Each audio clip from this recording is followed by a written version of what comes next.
Hello, everybody. My name is Jacob White. This is my follow-up interview with Elijah Smith from Prince Edward Island. Elijah, how are you doing today?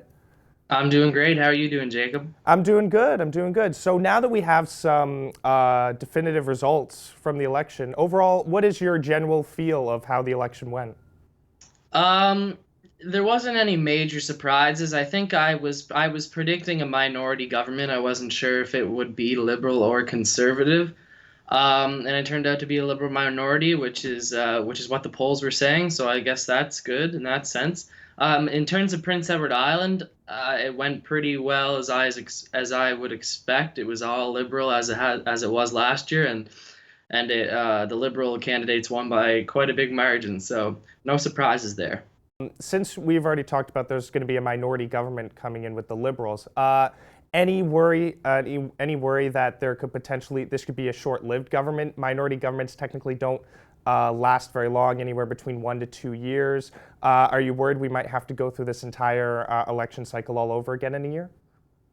Um, Obviously, I can't predict the future, but I would say it would last at least 2 years. I think Justin Trudeau is going to try to hold on to the power as long as he can, and I think it's only considering how the NDP did, they didn't do as well as they thought they would leading right up into the election. So I think it's only in their benefit to even have the minority government. They get a bigger voice than if it were a liberal majority or a conservative majority. So I think it'll last as long as Justin Trudeau wants it to last. Yeah, I mean it makes a lot of sense. And like I was saying already, like minority governments, they don't tend to last very long. And I know a lot of people around the country are very not necessarily worried, but concerned that these politicians don't want to work together, don't like working together, even when you've got two parties like the NDP and the Liberals who are on the same spectrum, being sort of left leaning, but they don't really want to work together. Do you think that much legislation will get passed in the next year?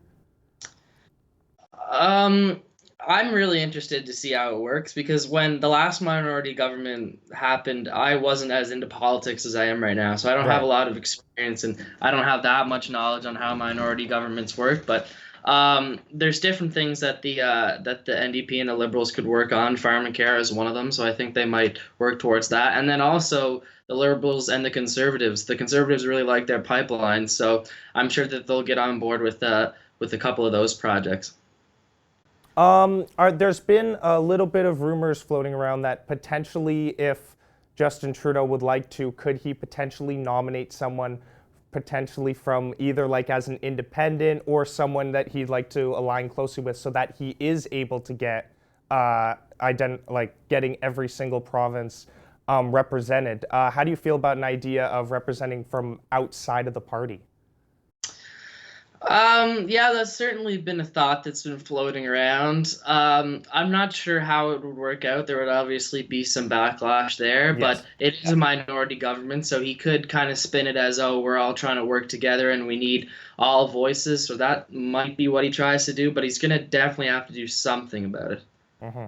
And the last question I wanted to get into, voter turnout in general. I know that going into the election, there was a lot of advanced voting. There was record number turnout in terms of advanced voting. How do you feel that?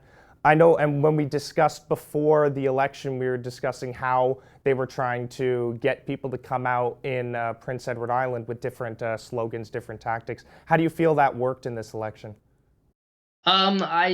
I know the overall national voter turnout was down. The advance numbers were up, so Yeah. I guess that just means people went out to vote earlier and they didn't want to wait in the longer lines on election day. But Prince Edward Island has always had one of the highest voter turnouts in the country. And I'm not sure exactly. I think it was a little down in the province as well, Yeah. above the national average, but a little down. So I didn't think it would rise significantly with all the rhetoric that was going around this election, but it didn't drop that much either. So it'll be interesting to see what happens in future elections.